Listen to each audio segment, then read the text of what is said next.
Hello students, welcome back to my channel. कैसे हो आप सब? I hope you all are well. तो ये हमारा टॉपिक वही वाला चल रहा है जो हमने फर्स्ट लेक्चर में किया था, मैक्सिमाइज वैल्यू। तो आज हम करेंगे मिनिमाइज वैल्यू निकालना, केस ऑफ मिनिमाइज प्रॉब्लम। ठीक है, तो हम सीधा इसका सम सॉल्व करते हैं, आपको उससे क्लैरिटी हो जाएगी। अगर आपने मेरी वो वाली वीडियो नहीं देखी मैक्सिमाइज वैल्यू वाली, तो वो भी आप प्लीज़ देख लो, क्योंकि उससे ये जो सम है ना, ये और ईजी हो जाएगा। ठीक है, तो चलो हम स्टार्ट करते हैं ये वाला सम। बेटा, अब मैंने आपको उस दिन भी समझाया था, जो ये होता है इसको हम बोलते हैं हमारा ऑब्जेक्टिव फंक्शन, और ये जो दो होते हैं इनको हम बोलते हैं कॉन्स्टेंट्स। ठीक है, तो जो मैंने आपको उस दिन थ्योरी लिखवाई थी ना, थोड़ी सी थ्योरी भी लिखनी है अपनी, बिकॉज ये ग्रेजुएशन है, तो ग्रेजुएशन में थ्योरी बहुत ही इंपॉर्टेंट होती है। ठीक है, ग्रेजुएशन में। तो चलो अब हम स्टार्ट करते हैं अपना सम।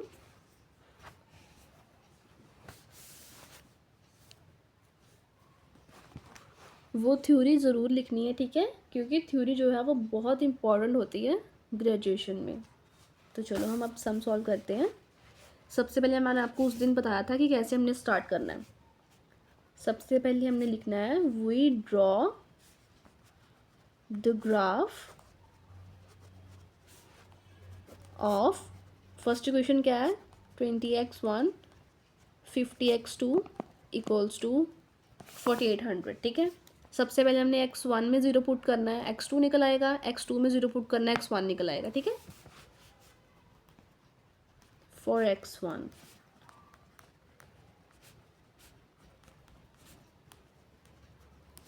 अब हम इसमें ज़ीरो पुट करेंगे। ठीक है, तो ये हमारा आ गया आंसर। सम टाइम आंसर जो है वो पॉइंट्स में भी आ सकता है, तो उसकी वजह से आपने ये नहीं सोचना कि आपका सम गलत है। ठीक है,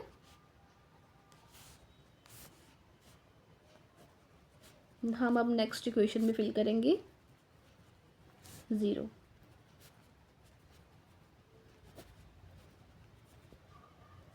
तो इसमें हमारा आ जाएगा, तो x1 हमारा आ गया 240। ठीक है, तो अब हम करेंगे line meets in x axis in A.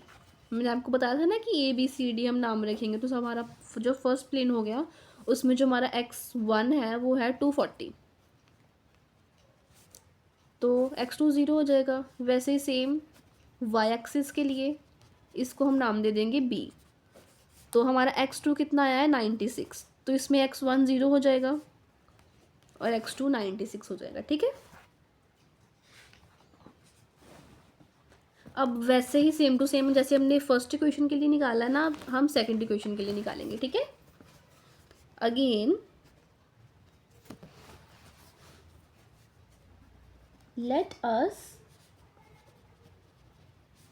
Draw the graph of, second equation क्या आती है हमारी, 80x1 50x2 इक्वल्स टू 7200। ठीक है, तो अब हम इस इक्वेशन में पुट करेंगे 0, x1 ज़ीरो रखेंगे, तो ये हमारा आ जाएगा 50x2, इसमें से x2 निकाल लो। ठीक है, हमारा आ गया 144। ठीक है, अब हम वैसे ही ये इसमें से x2 में ज़ीरो पुट करेंगे। For x2 equals to 0,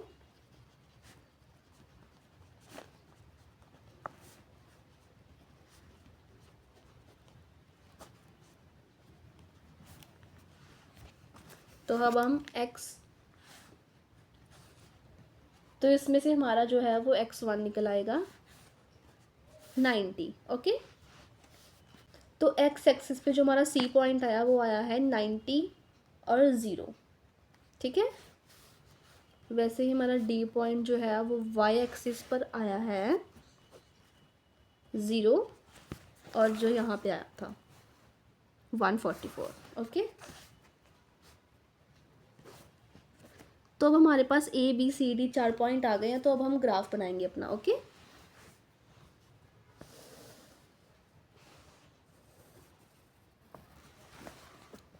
highest value है हमारी 240, तो उसके अकॉर्डिंगली हमें पॉइंट्स बनाने हैं। ओके, तो बेटा ऐसे हमने ग्राफ बनाना, ओके। तो जो हमारा फर्स्ट पॉइंट था यहाँ पे ए पॉइंट क्या था 240 और 96। एक्स एक्सिस पे 240 है और वाई एक्सिस पे 96 है। तो हम यहाँ से एक्स एक्सिस पे देखेंगे 240, ठीक है, एक्स एक्सिस पे देखेंगे 240 और यहाँ पे आएगा हमारा 96 का पॉइंट। तो हम यहाँ से जो है वो लाइन क्रॉस करवाएंगे, ठीक है। ऐसे हमने लाइन क्रॉस करवाई है, ठीक है, एक्स एक्सिस पे। इसको हम पॉइंट ए और इसको हम बी नाम दे देंगे, ठीक है। हमारी सेकंड जो थी वो थी 90 और 144। एक्स एक्सिस पर हमारी आएगी 90 इस पॉइंट पे और 144 आएगा हमारा यहाँ पे इस पॉइंट पे, ठीक है। तो हम यहाँ से भी क्रॉस करवा देंगे। तो ये हमारा आ गया, ठीक है। तो यहाँ पे हमारा है सी, यहाँ पे हमारा है डी। तो अब कौन सा एरिया शेडेड होगा? ये वाला। मिनिमाइजेशन में हमेशा अपर एरिया जो है वो शेडेड होगा। हमेशा याद रखना, मिनिमाइजेशन में अपर एरिया शेडेड होगा, ओके। तो जो हमारा शेडेड पार्ट है वो है ए और डी के अपर पार्ट। तो इस पॉइंट को हम नाम दे देंगे ई। तो जो हमारा रीजन का पॉइंट बनेगा वो बनेगा ए, ई और डी। ये वाला और ये वाला। ए हमारे पास है, डी हमारे पास है। हमने ई पॉइंट निकालना है, इंटरसेक्शन का पॉइंट ई, जिससे हमारे पास ये तीनों पॉइंट्स आ जाएंगे। फिर हम अपनी ये जेड में फिल करेंगे, ओके।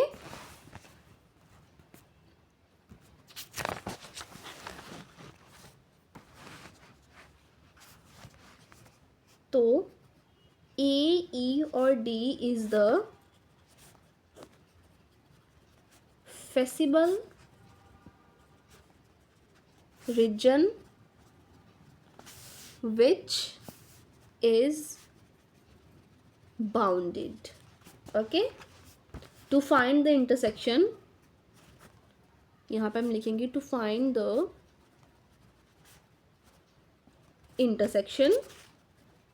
जो हमारी ये फर्स्ट इक्वेशंस थी, ये हमारी फर्स्ट टू, बिकॉज जो यहाँ पे इंटरसेक्शन करवा रही है लाइन वो है ए बी वाली और सी डी वाली। तो हम इन दोनों के पॉइंट्स लेंगे, ठीक है, यानी कि ये दो इक्वेशंस लेंगे।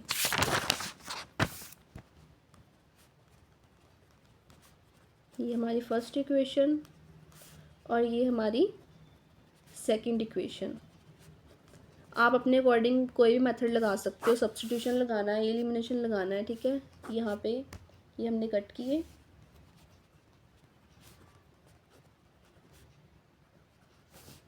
तो हमारा इसमें आ गया 60। ये माइनस और माइनस यहाँ पे कट हो गए हैं, ठीक है। तो हमारा x1 आ गया 60। तो अब हम ये वाला x1 इसमें पुट कर देंगे तो हमारा x2 भी आ जाएगा। फर्स्ट इक्वेशन में हमने इसे पुट करना है, ठीक है। ये होगा 1200। तो इसमें से हमारा x2 निकल आएगा, ओके। हमारा x2 आ गया 72। तो हमारे पास ई पॉइंट आ गया है 60 और 72। तो मैंने आपको उस दिन कैसे समझाया था, जो हमारे कॉर्नर्स पॉइंट है ना वो हैं ए, ई और डी। मतलब ये ए 240 और 0, डी 0 144 और ई 60 और 72, ठीक है। तो अब हमें कॉर्नर्स पॉइंट निकालने हैं, ठीक है। सबसे पहले हमारा कॉर्नर पॉइंट आ गया ए, ठीक है। क्या था 240 और 0, जेड में फिल करेंगे। जेड हमारा क्या था, इसमें यहाँ पे 240 और यहाँ पे 0 पुट करो, ठीक है।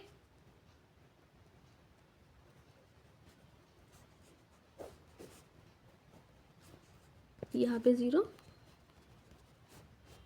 और यहाँ पे, ठीक है, यहाँ पे 240 यहाँ पे 0। तो हमारा क्या आ गया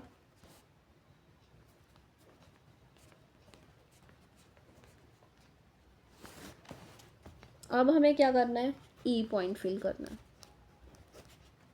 जेड में ई पॉइंट फिल करो तो क्या आएगा, यहाँ पे 60, यहाँ पे 72, ये हमारा ये आए, ठीक है। देन हमने कौन सा पॉइंट फिल करना है, डी। डी पॉइंट कौन सा था, 0 और 144। जेड में पुट करेंगे 0 और इसमें 144, तो यहाँ पे हमारा जेड आया है ये। तो मेरे को बताओ सबसे मिनिमम वैल्यू कहाँ पे आई है हमारी, सबसे मिनिमम वैल्यू हमारी आई है डी पे। तो अब हम क्या लिखेंगे, minimum value of z equals to 3, 4, 5, 6 at point D। That's the answer. सबसे सिंपल मेथड मैंने आपको करवाया है यहाँ पे। अभी आपको कोई और वीडियो देखने की ज़रूरत नहीं पड़ेगी अगर आपने मेरी वीडियो ओपन की है तो, क्योंकि मैंने आपको सबसे सबसे सबसे सिंपल मेथड करवाया है, जिसमें हमने क्या करना है, इक्वेशंस में से x1 x2 निकालना है, हमारे पास पॉइंट आ जाएंगे, ग्राफ बनाना है, जो हमारे इंटरसेक्शन पॉइंट्स हैं उनको उठाना है और हमारे कॉर्नर्स में फिल कर देना, बस दैट्स इट, ये हमारा आंसर है। तो अब मेरे को आप ये बताओ कि मैं नेक्स्ट किस टॉपिक पे वीडियो बनाऊँ, आप मेरे को कमेंट्स में बता देना, ठीक है। एंड आप मेरे चैनल को सब्सक्राइब करो अगर आप न्यू हो मेरे चैनल पे तो, और मैं और भी वीडियोस डालूँगी। आप प्लीज़ मेरे को कमेंट्स में रेकमेंड करना कि मैं और किस टॉपिक पे वीडियो डालूँ, ठीक है। तो आज के लिए बस इतना ही। आप प्लीज़ मुझे सपोर्ट कीजिए, सब्सक्राइब कीजिए मेरे चैनल को और अपने दोस्तों के साथ भी शेयर करिए। Thank you so much students.